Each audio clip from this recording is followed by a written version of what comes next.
He told millions of people how to face chaos. He built his entire life on the idea that meaning is forged through suffering, that responsibility is the antidote to despair, and that the only way to confront the darkness of the world is to look straight into it and refuse to blink. And then, quietly, he vanished. No farewell speech, no dramatic exit, just silence, where there once had been one of the loudest, most debated, most searched voices on the planet. Jordan Peterson, clinical psychologist, Harvard professor, author of one of the most read books of the 21st century, had spent decades preparing others to face their worst moments. He had sat across from patients drowning in addiction, grief, and purposelessness, and handed them a thread to pull themselves back from the edge. Oh, but what happens when the man who wrote the rules can no longer follow them himself? What happens when the body of the man who preached order breaks down into complete disorder? Think about that for a second. Have you ever felt like the very thing you built your life around suddenly turned against you? Leave a comment below, because that question is at the heart of this story. In 2025, Jordan Peterson was rushed into intensive care. His daughter Michaela described those weeks as a near-death experience. For nearly a month, he was unable to speak with his family. The man who had held millions together with his words had lost the ability to communicate at all. But this story does not begin in a hospital room. It begins in a small, frost-covered town in northwestern Alberta, Canada, where a quiet boy sat in a library and started asking questions so large that they would eventually shake the entire Western world. It winds through the corridors of Harvard, through courtrooms, through a medically induced coma in Russia, through years of public warfare with governments and universities, through a family battling cancer, and finally into the mold-contaminated room that nearly ended everything. This is not a story about a celebrity's illness. This is a story about what it costs to carry truth, and what happens to a man who carries it further than the human body was perhaps ever meant to go. Stay with us, because before we reach the hospital room, we need to understand who Jordan Peterson truly was before the world knew his name. Jordan Burnt Peterson was not born into privilege. He was not raised in the kind of home where greatness seems inevitable, where dinner conversations sparkle with intellectual ambition and shelves groan under the weight of philosophy. He was born in Edmonton, Alberta, on June 12, 1962, and raised in Fairview, a small, weathered town in the far northwest corner of Canada, the kind of place where winters last long enough to teach you that endurance is not optional. His father, Walter, was a schoolteacher. His mother, Beverly, was a librarian at the local campus of Grande Prairie Regional College. They were not wealthy. They were not connected. But they were something rarer in the household of a future intellectual. They were present, and they valued learning. And in a town where ambition could easily freeze before it found direction, Jordan grew up surrounded by the quiet authority of books. And books, as it turned out, would become his first obsession. A school librarian named Sandy Notley, whose daughter Rachel would later become Premier of Alberta, introduced the teenage Peterson to works that most adults never confront at all. Alexander Solzhenitsyn, George Orwell, Aldous Huxley, Ayn Rand. These were not comfort reads. These were writers who stared directly into the machinery of totalitarianism, ideology, and human suffering, and refused to look away. Jordan Peterson, barely a teenager in a frozen prairie town, read them all, and something in those pages unsettled him in a way that would never fully resolve. Here is a question worth sitting with. What book or what single idea it first made you realize the world was more complicated than you had been told? Drop it in the comments. Because for Peterson, the answer to that question changed the entire direction of his life.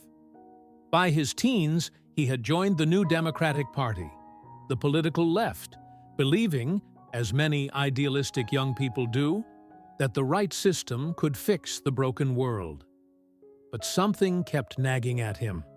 The more he read about ideology, about how brilliant, well-meaning people had built systems in the 20th century that ended in catastrophe, the more he felt that the question was not which political party was right, but why human beings kept choosing chaos and cruelty even when they believed they were building paradise.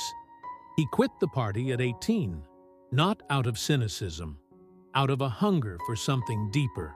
And he enrolled at Grande Prairie Regional College, then transferred to the University of Alberta, where he earned a degree in political science in 1982.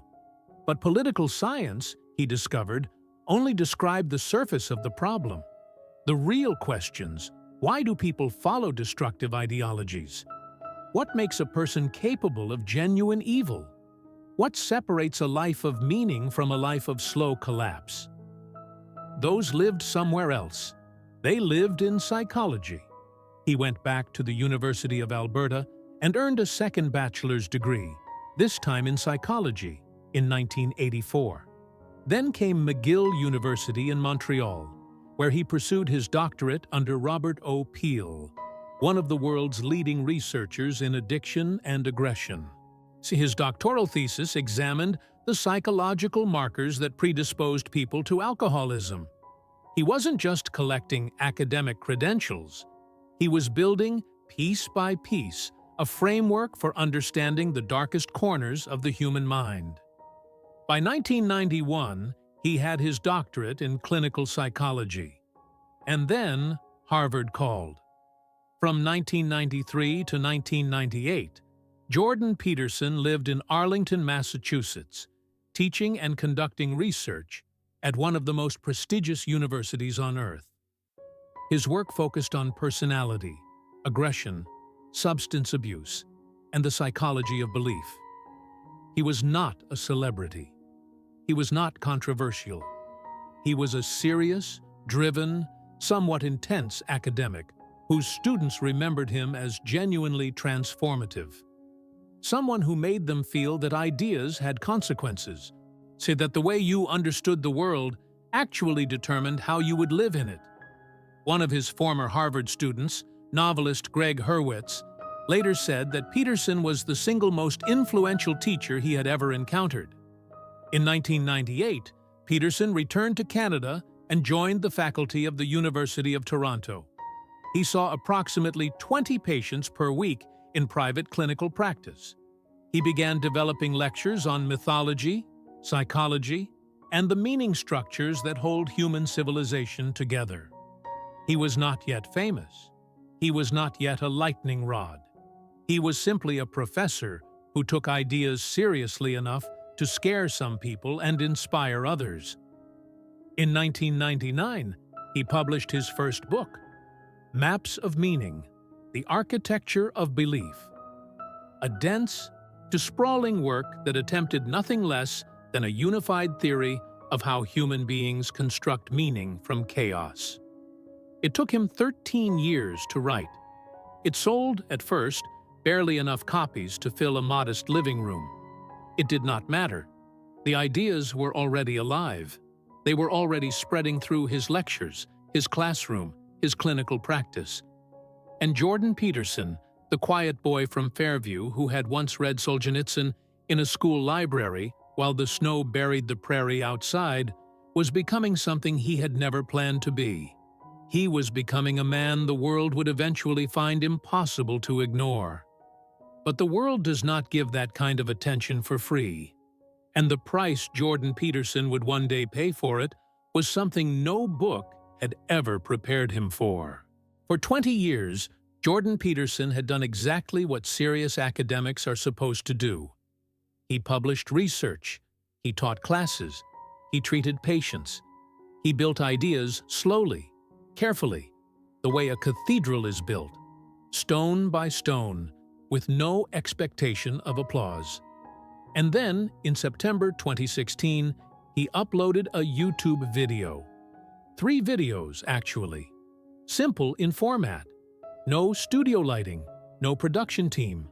Just a professor at his desk, speaking directly into a camera, saying things that a growing number of people had been thinking but had not heard anyone in a position of authority say out loud. The videos were titled "Professor Against Political Correctness." In them, Peterson announced that he would refuse to use government-mandated gender-neutral pronouns with students or faculty at the University of Toronto. The Canadian Parliament was preparing to pass Bill C-16, legislation that would add gender identity and expression as protected categories under the Canadian Human Rights Act. Peterson argued that compelling a citizen to use specific language under threat of legal consequence crossed a line that free societies should never cross. He called it compelled speech. He called it the first step toward the kind of ideological enforcement that he had spent decades studying in the ruins of the 20th century. The university threatened him. Student activists confronted him on campus. Faculty unions condemned him publicly. Journalists lined up to declare him dangerous. And the internet exploded. Within a month, his videos had accumulated more than 400,000 views. Within a year, his Patreon funding had grown from $1,000 a month to more than $50,000.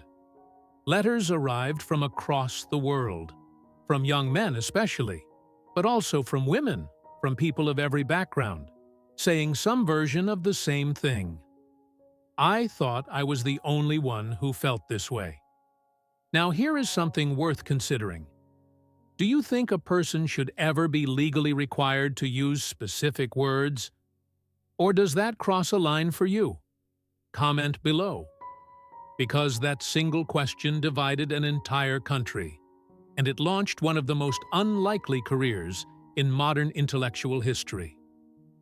Peterson did not back down. Not from the university, not from the press, not from the organized protests that greeted him on campus.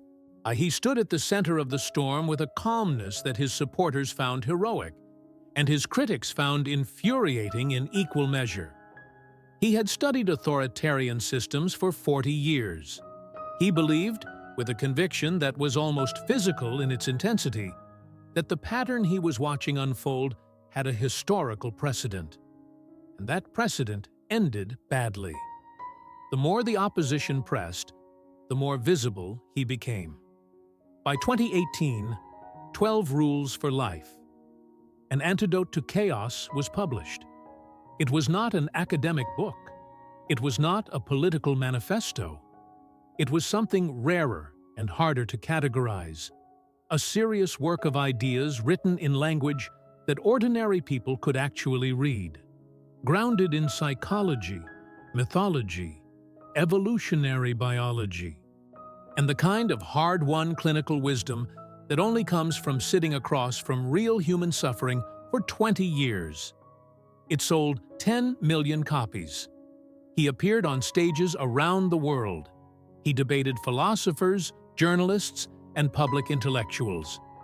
His conversations on podcasts ran for 3 and 4 hours and accumulated millions of views. He became, as the New York Times put it, one of the most influential public intellectuals in the Western world. But influence at that scale is not clean. It does not arrive without a shadow. The attacks intensified in proportion to the reach. He was called a fascist by some, a prophet by others, and neither label had much relationship to the actual man sitting behind the desk. His words were clipped, recontextualized, and weaponized by people on every side of every argument. Journalists who had never read his books wrote pieces about the danger he represented. Online communities that had never spoken to him claimed him as their patron saint. He was performing at a pace that was, by any reasonable medical standard, unsustainable. World tours, hundreds of interviews, a clinical practice, a podcast, university obligations, and underneath all of it, something that his audiences could not see from their seats, a body that was beginning, quietly and without announcement, to send signals that it could not keep up. His diet had shifted dramatically. Starting in 2016, he had restricted himself to meat and a narrow list of vegetables in an attempt to manage what he described as an autoimmune disorder and severe depression. By 2018, he had eliminated the vegetables entirely, and the diet controlled some symptoms. It also isolated him, metabolically and socially, from the ordinary rhythms of life. His wife, Tammy, was battling a diagnosis that had arrived like a verdict: a rare kidney cancer called Bellini duct carcinoma, described as terminal when it was first discovered. Peterson was carrying his global fame in one hand and his family's survival in the other. And no one in the audience knew. The man who had told millions of people to carry their burden willingly, to find meaning in their suffering, to stand up straight, was discovering that some burdens do not respond to philosophy. Some burdens require a different kind of reckoning entirely. There is a particular cruelty in watching the person who taught you how to stand fall to their knees. And in 2019, Jordan Peterson fell. Not metaphorically, not in the slow, manageable way that public figures sometimes stumble and recover with a well-timed apology. He fell completely, in the most private and devastating way a human body can fail. From the inside out, in silence, while the world continued watching his lectures and quoting his rules and building entire philosophies around the idea that he had figured something out. He had not figured this out. It had started, as so many medical catastrophes do, with something that seemed reasonable at the time. In 2016, a physician had prescribed him clonazepam, a benzodiazepine, a class of medication used for anxiety and muscle tension. The dose was low, and the intention was manageable. Peterson was dealing with what he described as an intense physical reaction tied to his restrictive diet and the crushing pressure of his suddenly exploding public life. At first, the medication helped. Then, in 2019, the dose was increased, and something in his body responded in a way that no one had predicted, and no one, initially, fully understood. Benzodiazepine dependence does not announce itself like a dramatic breaking point. It creeps. It rewires. It takes the brain's capacity to regulate fear and calm and quietly dismantles it so that the anxiety the medication was meant to suppress returns not at its original intensity, but amplified. A cruelty built into the pharmacology itself. Withdrawal from benzodiazepines is, by clinical consensus, among the most physically dangerous and psychologically tormenting processes a human nervous system can endure. Peterson tried to stop. What followed was a period he has described only in fragments. A darkness so total that the man who had spent his career analyzing suffering from a clinical distance was now submerged in it, without any distance at all. Stop for a moment and consider this. Have you ever been let down by the very thing you thought was helping you? A habit, a medication, a belief system that worked, until it didn't? Because that is exactly where Jordan Peterson found himself, and what he did next shocked everyone who thought they knew him. Meanwhile, Tammy's cancer had returned. The diagnosis that had once been called terminal had briefly retreated, then came back to demand attention again. That Peterson was managing his own neurological collapse while watching his wife fight for her life, while the global machinery of his public career continued to demand appearances, interviews, and the performance of certainty from a man who was privately coming apart. By late 2019, his family made a decision that would generate headlines around the world. They flew him to Moscow. North American physicians, Peterson's family reported, were unwilling to provide the treatment they believed he needed.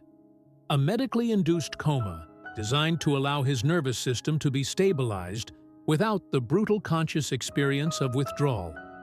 It was a controversial approach, unconventional.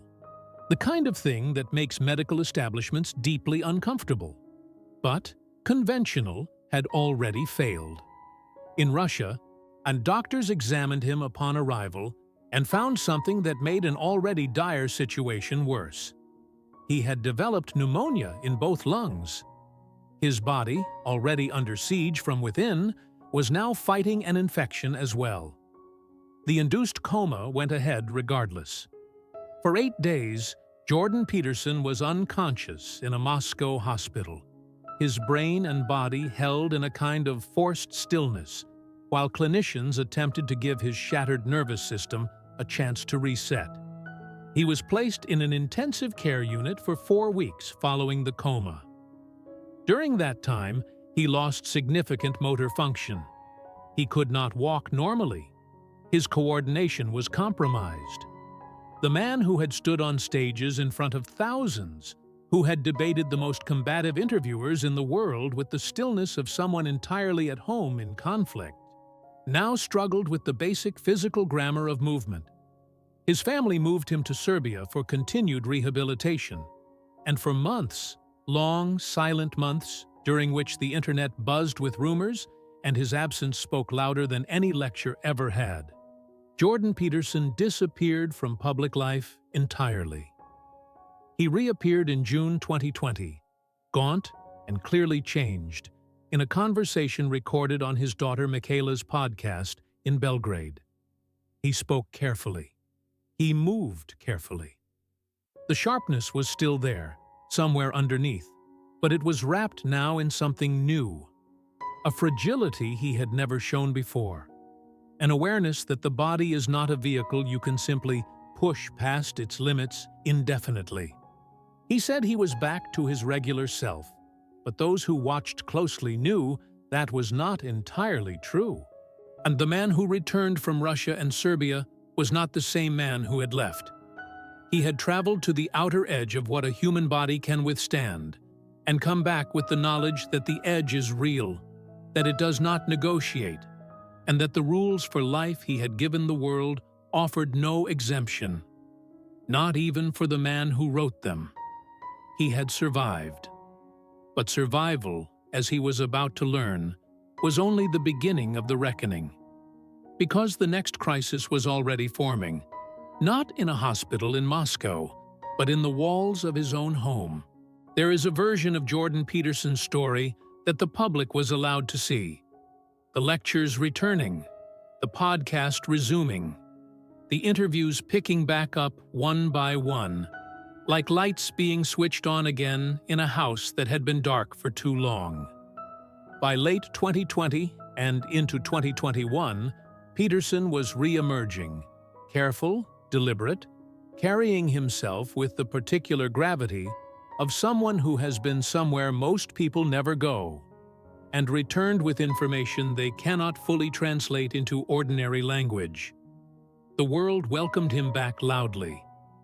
But the version the world was not allowed to see, the version unfolding behind every camera, before every microphone, beneath every headline about his return, was quieter, more fragile, and far more defining.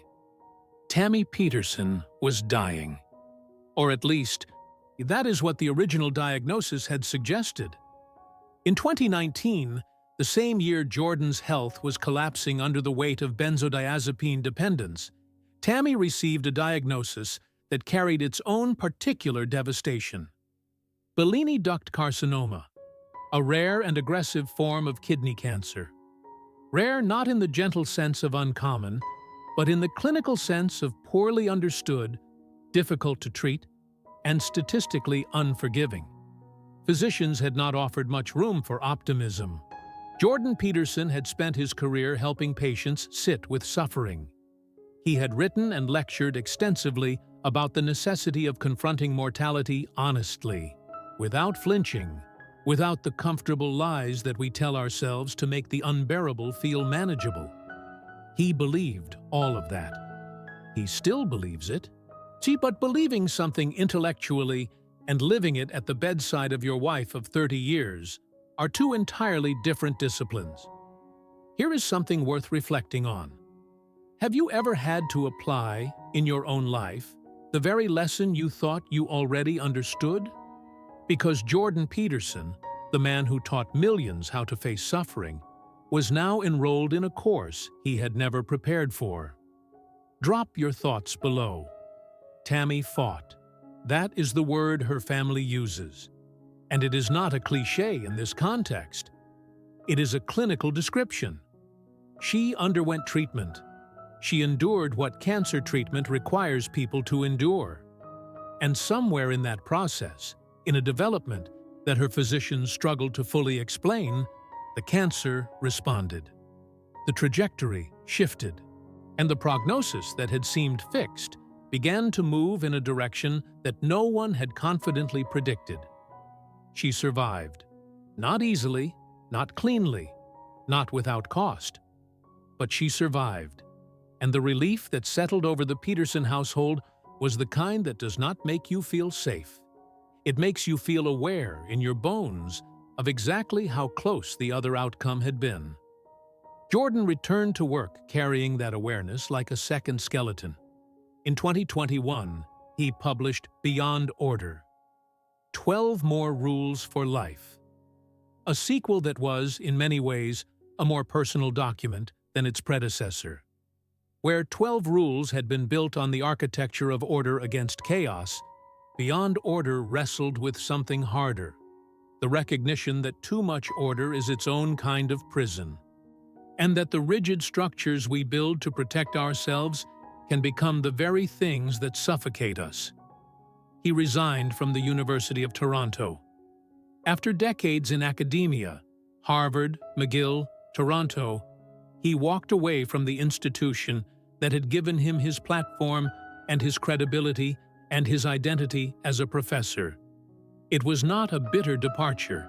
It was something more like a recognition that the next chapter could not be written inside the same walls as the previous ones. He joined the Daily Wire, the conservative media platform, as a podcaster and commentator. He launched the Peterson Academy, an online education platform offering pre-recorded lectures from world-class academics, built around the idea that serious intellectual content should not be locked behind university tuition or institutional gatekeeping. And his daughter, Michaela, became Chief Executive Officer. The platform grew rapidly, eventually offering more than 70 courses with a dedicated mobile application. He relocated to the United States, settling in Paradise Valley, Arizona, citing frustrations with what he described as an increasingly hostile regulatory and political environment in Canada, including a protracted legal battle with the College of Psychologists of Ontario over social media posts they deemed professionally problematic. To observers, it looked like expansion, like a man who had survived catastrophe and emerged more productive, more determined, more free. And in some ways, it was exactly that. But expansion at that pace, after a body has already been through what Peterson's body had been through, carries a cost that does not always present an invoice immediately. Sometimes the bill arrives later. Sometimes it arrives all at once. In the summer of 2025, Jordan Peterson was helping clean out his father-in-law's house, following a death in the family. A task so ordinary, it barely warrants description. The kind of thing people do without thinking, without precaution, without any sense that the room they are moving through might be the most dangerous place they have entered in years. The room was contaminated with mold, and in that ordinary moment, in a house full of grief and dust and the accumulated belongings of a life just ended, the next chapter of Jordan Peterson's story began. It would be the most frightening one yet. There are moments in a life that divide everything into before and after. Not the dramatic moments you can see coming, the ones that announce themselves with warning signs and time to prepare, the ones that arrive without permission, the ones that find you in an ordinary room doing an ordinary thing, completely unguarded.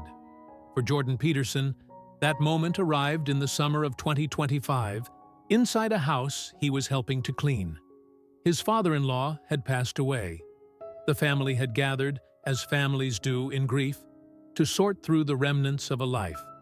The furniture, the boxes, the accumulated weight of decades lived in a single space.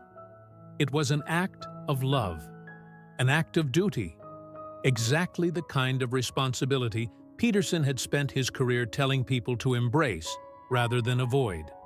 The house had mold. Not visible, a dramatic mold. Not the kind that signals danger with obvious color and smell. The invisible kind. The kind that colonizes the walls and ceilings and air of water-damaged buildings and releases biotoxins so fine they cannot be seen and so persistent they cannot simply be washed away. The kind that certain immune systems, particularly those already compromised by years of stress, prior illness, and medical intervention, cannot defend against. Peterson's immune system had already been through a war. Russia, Serbia, the benzodiazepine crisis, the years of extreme dietary restriction, Tammy's cancer, the relentless schedule of a man who had never fully allowed his body the recovery it had been requesting for years. It had nothing left in reserve. Within weeks of the mold exposure, something in Peterson's body broke open. And the diagnosis that eventually emerged was chronic inflammatory response syndrome, known as CIRS, a condition in which the immune system, triggered by biotoxin exposure, enters a state of chronic overreaction. It stops fighting a specific threat and starts attacking the body itself, igniting inflammation across multiple organ systems simultaneously, relentlessly, without an off switch. Think about what that means for a moment. The very system designed to protect you becomes the thing that is destroying you. Has anything in your own life ever turned against you in exactly that way? A strength that became a weakness, a defense that became a threat. Because that is precisely what CIRS does to the human body. And it is precisely what it did to Jordan Peterson. The inflammation escalated with brutal speed. By late summer 2025, CIRS had progressed into pneumonia. And pneumonia, in a body already overwhelmed by systemic inflammation, progressed into sepsis, a condition in which infection spreads into the bloodstream, triggering a cascade of organ stress that physicians describe, without exaggeration, as a race between treatment and death. Peterson was rushed into emergency hospitalization. He was placed in an intensive care unit, where he would remain for nearly a month. During that time, those weeks that stretched into a silence his audience had never experienced from him before, Jordan Peterson was unable to communicate with his own family. The man whose voice had reached hundreds of millions of people across every platform imaginable could not speak to his daughter, could not speak to his wife, and could not speak to anyone. Michaela Fuller, his daughter, delivered the updates that the world was waiting for. She did not soften them. She described her father's condition as a near-death experience. She described the preceding weeks as exceedingly difficult and terrifying. She noted that on the same day her father was rushed to the hospital, her own newborn daughter had been rushed to the hospital with a near-fatal cardiac crisis. 2 generations of the same family, simultaneously fighting for their lives in the same impossible summer. She called it a spiritual attack. Inside the intensive care unit, Peterson's neurological system began to show additional damage. And doctors identified critical illness, polyneuropathy, a condition in which the nerves themselves are compromised by the combination of severe infection and prolonged inflammation. His motor function was affected. The precision of movement that most people take entirely for granted became uncertain, unreliable, a system that required conscious effort where none had ever been needed before. The man who had once stood on stages across 4 continents, who had debated and lectured and performed the intellectual equivalent of heavy lifting for years without visible strain, was now uncertain whether he could lift his own limbs with the command he intended. By October 2025, he had stabilized enough to leave the intensive care unit. But he remained hospitalized for ongoing treatment until December.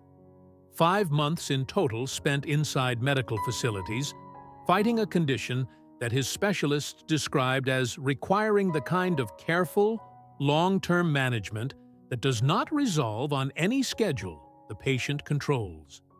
In December 2025, his family confirmed he had returned home.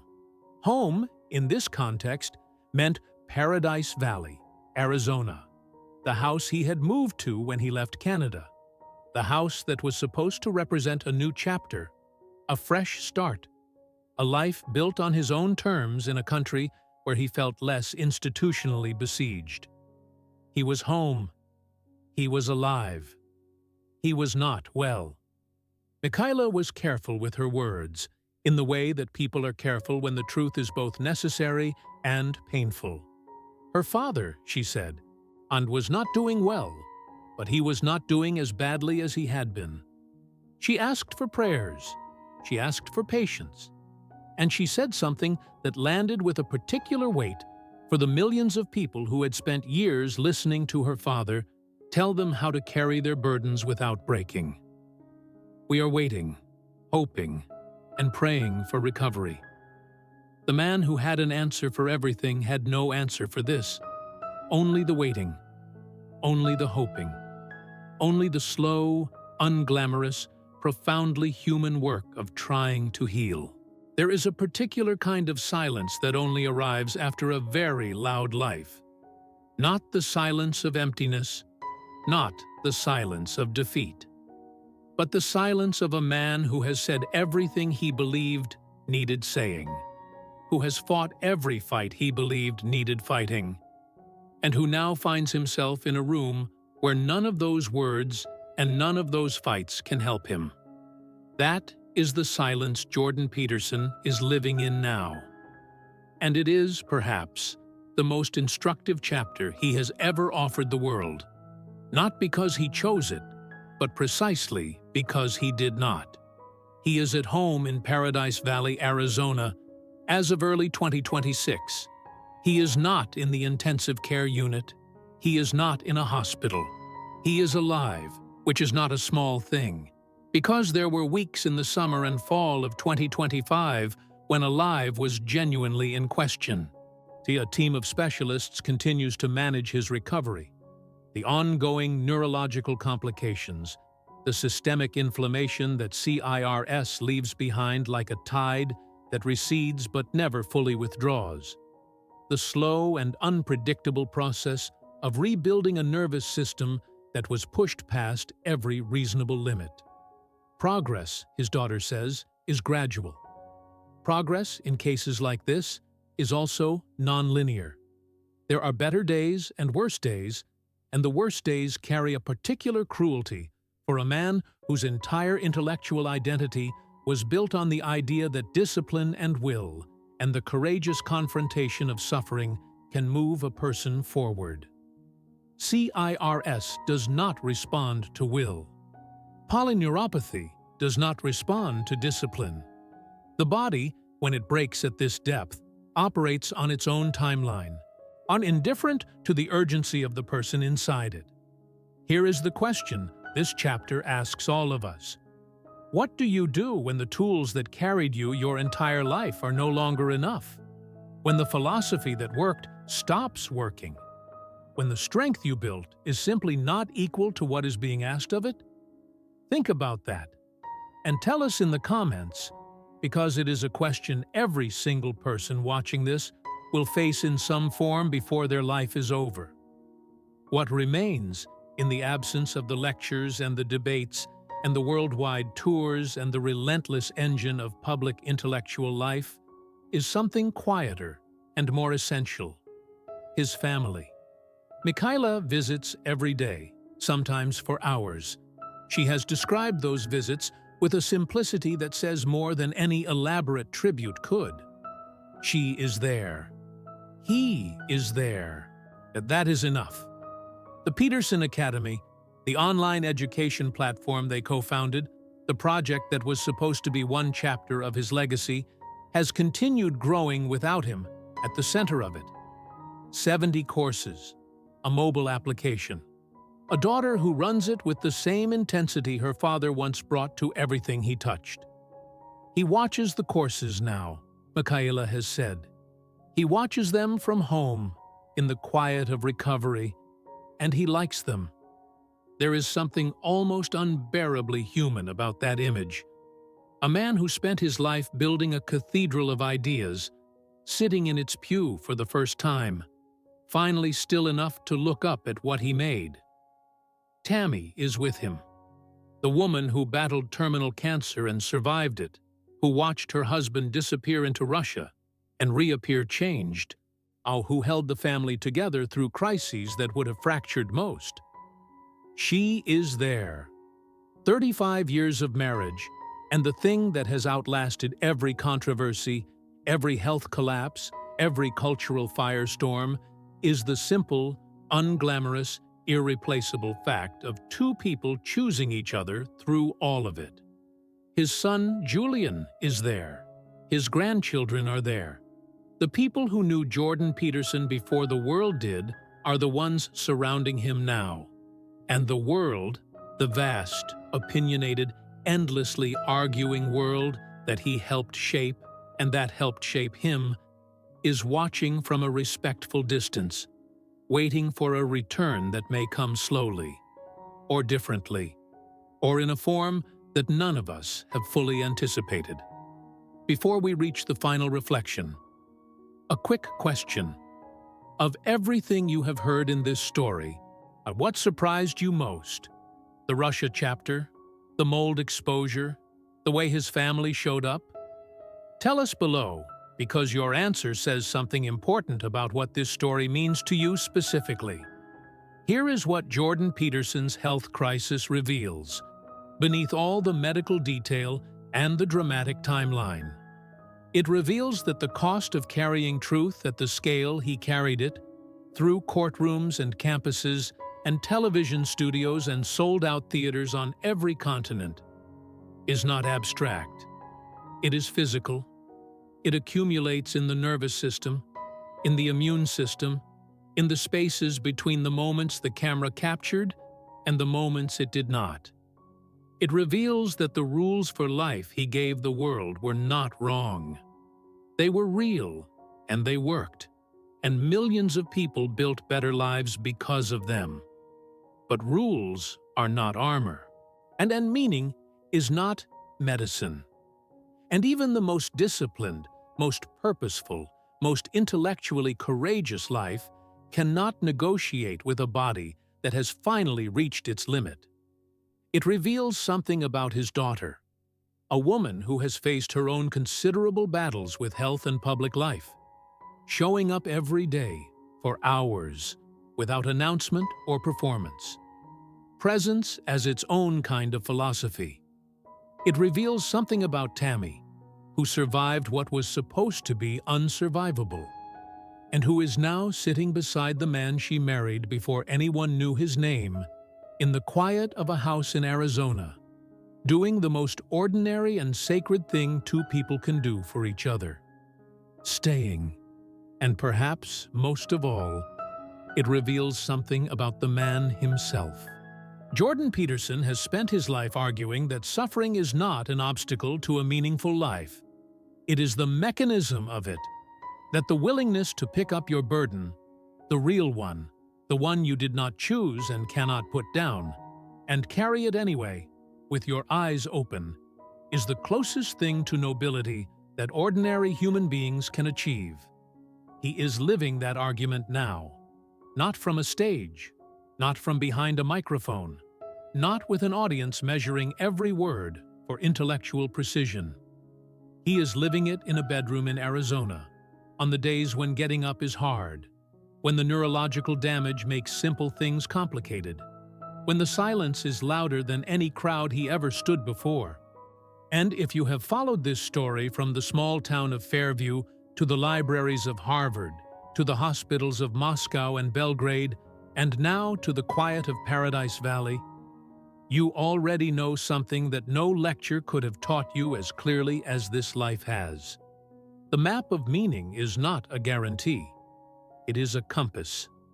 And even the man who drew it has to find his own way through the dark. If this story moved you, if something in Peterson's journey reflected something in your own, leave a like as a tribute to a man still fighting. Subscribe so you never miss the stories that matter. And tell us in the comments, what is the one rule from Jordan Peterson's life? Not from his books, but from the life itself, that you will carry with you. Because the greatest lesson he ever taught may not be in any of his 12 rules. It may be this one, written not in words, but in everything that happened after them. Keep going. Even when the rules are not enough. Especially then.